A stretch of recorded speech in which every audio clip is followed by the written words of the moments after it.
My husband's family used to make jokes about my accent. One Thanksgiving, his cousin said, "Say that again. It sounds funnier when she says it." Everyone laughed. I didn't. I got up, took my plate, and left. 2 years later, they asked me to help translate during a family crisis. I said, "Funny. It sounds better when someone else does it." Then hung up. I met Nate when I was 27.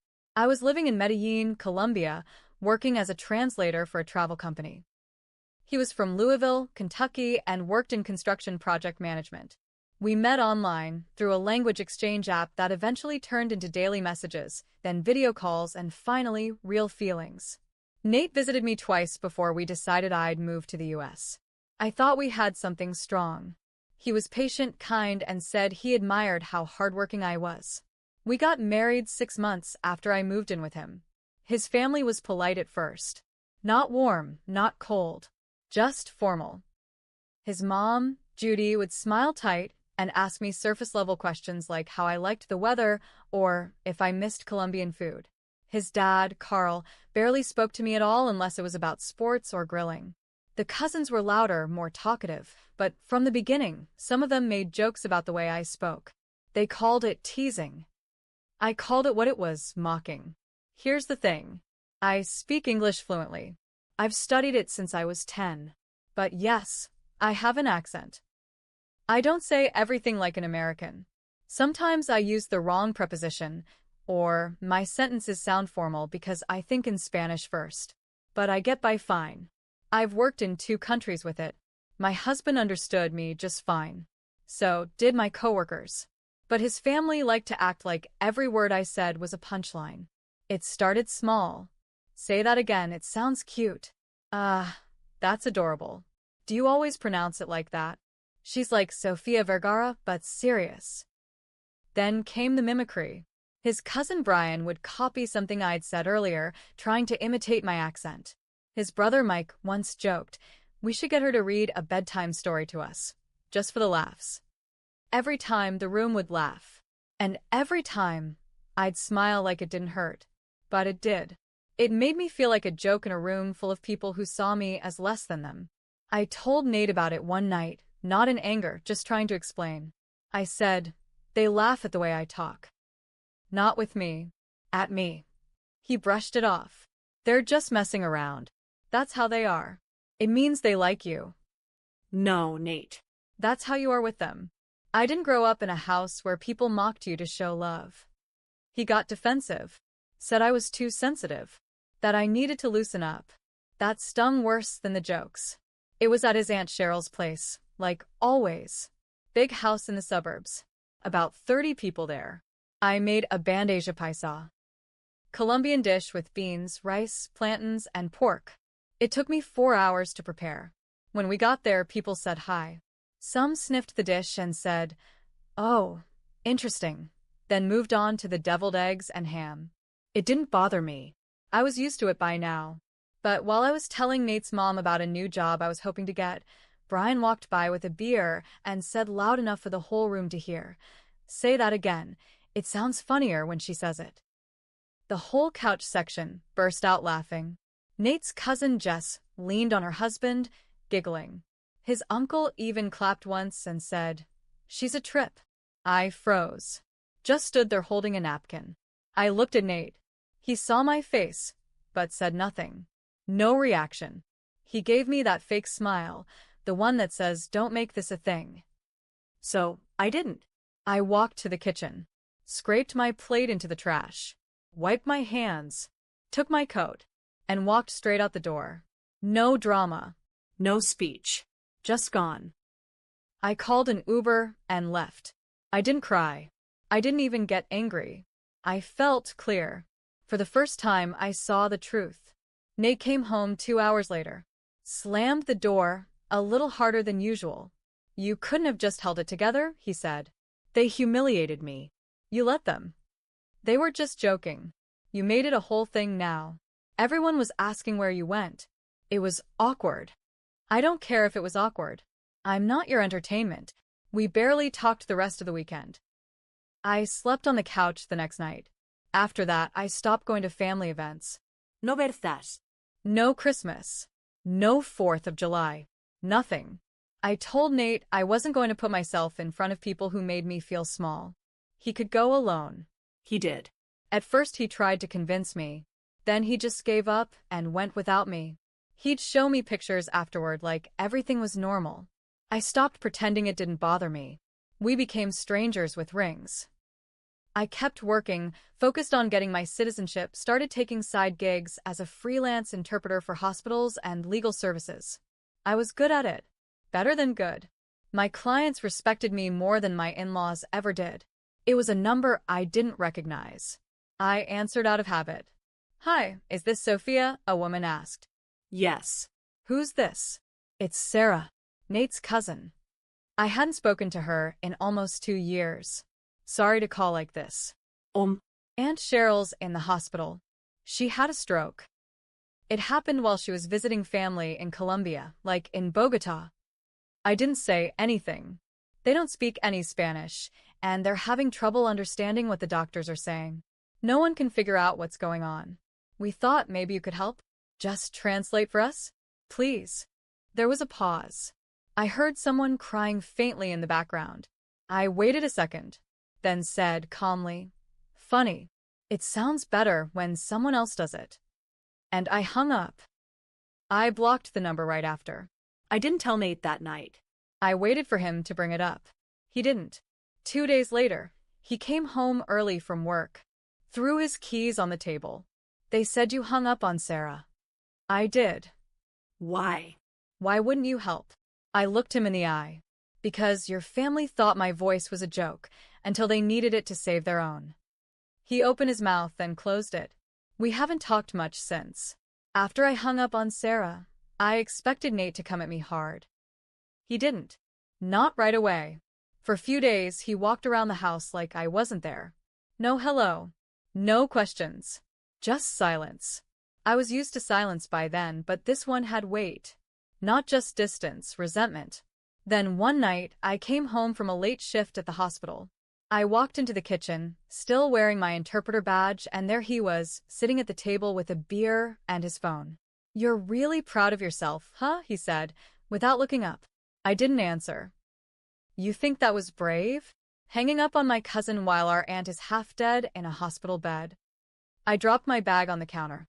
"I think it was honest." He stood up. Fast. His chair scraped hard against the tile. "She's family, Sophia. And what am I? The clown they bring out for laughs?" I was family too until I spoke. "You could have helped. That was life or death." "No," I said, sharp. "They didn't call me. They called the accent they used to mock. They didn't want me. They wanted a tool." He looked at me like I'd grown horns. "That's sick," he said. "You're sick." I walked out of the room before I could throw something. A week later, I was called into HR at work. They said someone had reported me for professional misconduct. I was confused. I hadn't missed any appointments. No one had filed complaints. But the complaint didn't come from a client. It came from Carl, Nate's dad. He had written a letter claiming I used my job as an interpreter to blackmail the family during a medical crisis. It didn't go far. My manager knew my work. She said it sounded personal and told me not to worry. But still, I sat in my car afterward for half an hour, hands shaking, just staring at the steering wheel. That's when I realized something. They weren't just angry. They were trying to punish me. Nate never told me his dad did that. I found out from a friend who works in HR who flagged the name. So I confronted him. "Did you know your dad tried to get me fired?" He looked surprised, but not that surprised. "I heard something. I didn't think he'd actually go through with it." "And you didn't think to tell me?" "What do you want me to say, Sophia?" You spit on my family. "They're pissed." I laughed. Not because it was funny, but because I couldn't believe the audacity. They humiliated me for years. You let them. I leave one dinner early and refuse one favor, and now I'm the enemy. He didn't respond. Just picked up his keys and left. That night, I packed a suitcase and booked a room at an extended stay near the hospital. I didn't leave a note. I stayed at the extended stay motel for 2 weeks. It was quiet, clean, and came with a little kitchen. I made arepas every morning. I went to work. I answered my clients with kindness. And at night, I sat by the window with my tea and stared out at the parking lot, watching people come and go. It was lonely, but it felt safe. No one called me. Not Nate. Not anyone from his side. It was like I vanished, and no one cared enough to ask where I went. Until the emails started. She was one of Nate's cousins, the one who laughed the hardest at Brian's joke during Thanksgiving. Subject line: Please read this, Sophia. I know things got really bad between you and the family. I wanted to say I'm sorry if I ever hurt you. I didn't realize how much those jokes bothered you. I just thought we were messing around. That's no excuse. Cheryl's out of the hospital now, but she's still struggling. We needed help, and no one could understand the doctors.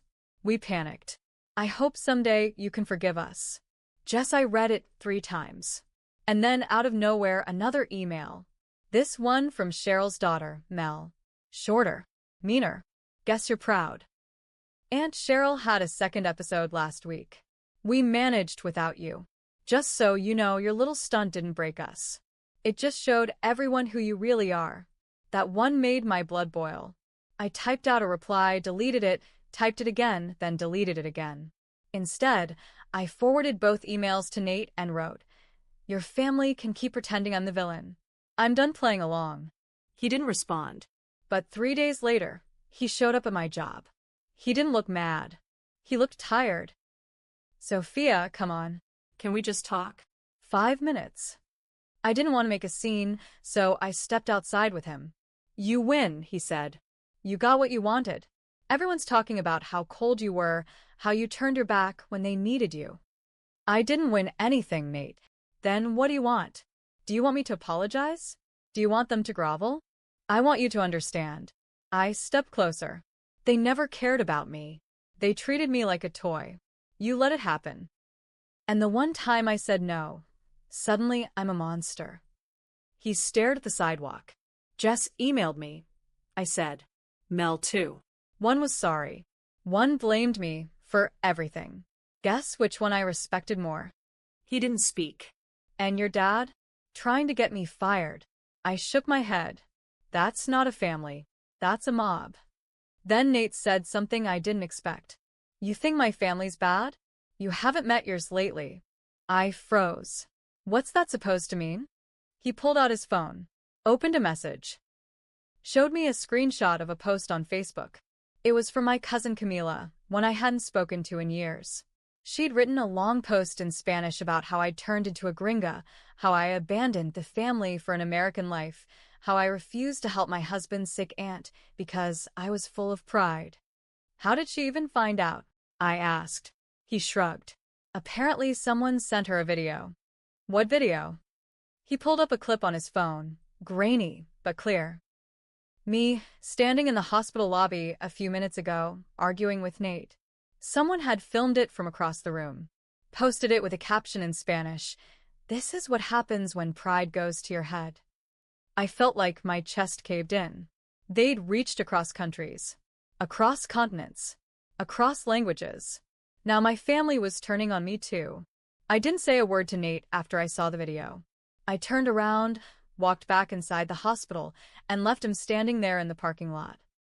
My hands were shaking so hard I could barely swipe my badge to get back in. That night, I sat in the motel room and stared at the ceiling for hours. The betrayal was heavy, not just from his family but from mine. My own cousin, who I hadn't spoken to in years, had joined in, judged me from another country, all based on a twisted story, a single moment taken out of context. I had spent my life helping others communicate, bridging gaps, making people understand each other. And yet, here I was, misunderstood by both sides. That night, I made a choice. I made a video. Just me, sitting at the motel desk. No mock-up. No fancy background. Just truth. I spoke in English and Spanish back and forth, explaining everything. The years of mockery. The Thanksgiving humiliation. How Nate said nothing. How they all laughed at my accent until they needed it. I talked about the call from Sarah and exactly what I said. I admitted it. Yes, I hung up. Yes, I walked away. And no, I don't regret it. I even addressed my cousin Camila. You say I forgot where I came from? You're right. I forgot what it's like to be surrounded by people who only love you when you're useful. I posted the video on Facebook, Instagram, and LinkedIn. I sent it directly to Camila. I tagged Nate. I tagged the family. Then I turned off my phone and went to sleep. The next morning, I had over 300 messages. Some were hate. Some were apologies. Some were strangers telling me they'd gone through the same thing. Jess messaged me again. Said she cried watching it. Said she didn't know how bad it had gotten. Camila sent back a single line. We were raised to put family first. You just forgot which family. I replied, family is who shows up when you're down, not who kicks you and calls it discipline. Then I blocked her.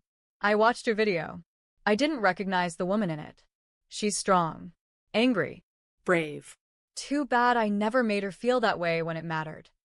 That was the last I ever heard from him. A week later, I filed for divorce. 2 months after that, I moved to Chicago for a new job, head interpreter for a large hospital system. They value me there. My voice, my knowledge, my story. I'm not proud of everything I did.